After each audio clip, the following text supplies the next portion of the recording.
ಜಮೀನು ವಿಚಾರಕ್ಕೆ ಎರಡು ಕುಟುಂಬಗಳು ಬಡಿದಾಡಿಕೊಂಡ ಘಟನೆ ಮಾಗಡಿ ತಾಲೂಕಿನ ಕಾಳಾರಿ ಕಾವಲ್ ಗ್ರಾಮದಲ್ಲಿ ನಡೆದಿದೆ. ನಾಗಮ್ಮ ಹಾಗೂ ಶಿವಣ್ಣ ಎಂಬುವವರ ಕುಟುಂಬದ ನಡುವೆ ಗಲಾಟೆ ನಡೆದಿದೆ ಎನ್ನಲಾಗಿದೆ.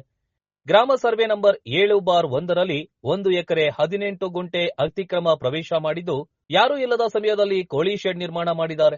ಈ ವೇಳೆ ಮಾಡುತ್ತಿದ್ದಾಗ ನಾಗರತ್ನಮ್ಮ ಕುಟುಂಬದವರು ನಮ್ಮ ಮೇಲೆ ಹಲ್ಲೆ ಮಾಡಿದ್ದಾರೆ ಎಂದು ಶಿವಣ್ಣ ಕುಟುಂಬದವರು ಪೊಲೀಸ್ ಠಾಣೆಯಲ್ಲಿ ದೂರು ದಾಖಲಿಸಿದ್ದಾರೆ.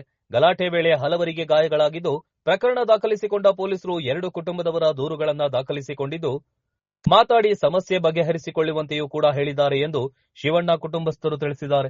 ಒಟ್ನಲ್ಲಿ ಈ ದಾಯಾದಿಗಳ ಜಗಳ ಸಾಮಾಜಿಕ ಜಾಲತಾಣದಲ್ಲಿ ವೈರಲ್ ಆಗಿದ್ದು, ಮಾಗಡಿ ಪೊಲೀಸ್ ಠಾಣೆ ವ್ಯಾಪ್ತಿಯಲ್ಲಿ ಪ್ರಕರಣ ದಾಖಲಿಸಿಕೊಳ್ಳಲಾಗಿದೆ.